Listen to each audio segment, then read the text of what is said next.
Les nominations au César 2025. Je suis comme vous, j'attendais rien, je suis quand même déçue. Si on regarde les nominations, il semblerait que seuls 3 films français soient sortis en 2024. 14 nominations pour Le Comte de Monte-Cristo. Allez, ça passe, on n'est pas étonné. 12 nominations pour Emilia Pérez, le dernier film de Jacques Audiard qui lui-même a déjà 10 Césars à son actif. Il faut dire que le film est en train de faire une année record. Il a déjà été récompensé 2 fois à Cannes, il est encore nommé pour 8 BAFTA, 6 Golden Globes et 13 Oscars. C'est la moisson du siècle là. 13 nominations pour L'amour ouf de Gilles Lelouch, et là c'est trop pour moi. Donnez-lui les Oscars techniques si vous voulez, donnez-lui les Oscars pour les jeunes acteurs, révélation masculine, féminine, ça, ok, mais on aurait pu s'arrêter là. Je vous épargne ma critique, hein, on est sur un scénar basique, glorifiant la violence et les amours toxiques. Alors on est d'accord, hein, le cinéma est pas là pour être une boussole morale, mais franchement c'est une réelle tape à l'œil qui cache la misère.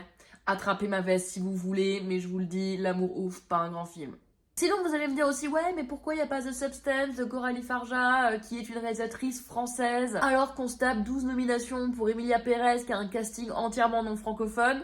Eh bien, c'est très simple. The Substance est une production britannique, alors que Emilia Pérez est produit par la France. En gros, il n'y a pas de thune française dans The Substance, donc pas de César possible, à part celui de meilleur film étranger. C'est plus simple pour être nommé aux Oscars. Il suffit que le film soit sorti dans un certain nombre de salles aux États-Unis. On s'en fout d'où vient la thune pour avoir un Oscar. Parmi les films qui peuvent aller se faire cuire le cul, rien du tout pour Nous les Leroy de Flaubert, même pas premier film alors qu'il aurait mérité, et pas non plus pour José Garcia que j'ai particulièrement trouvé excellent dans ce film.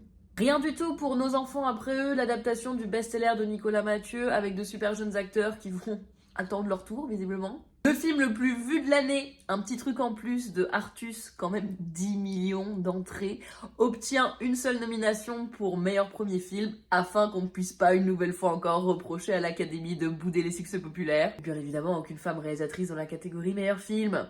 Bah oui, on en avait déjà eu 2 l'année dernière, c'est pas poussé. Par contre, il semblerait qu'elles font des très bons documentaires.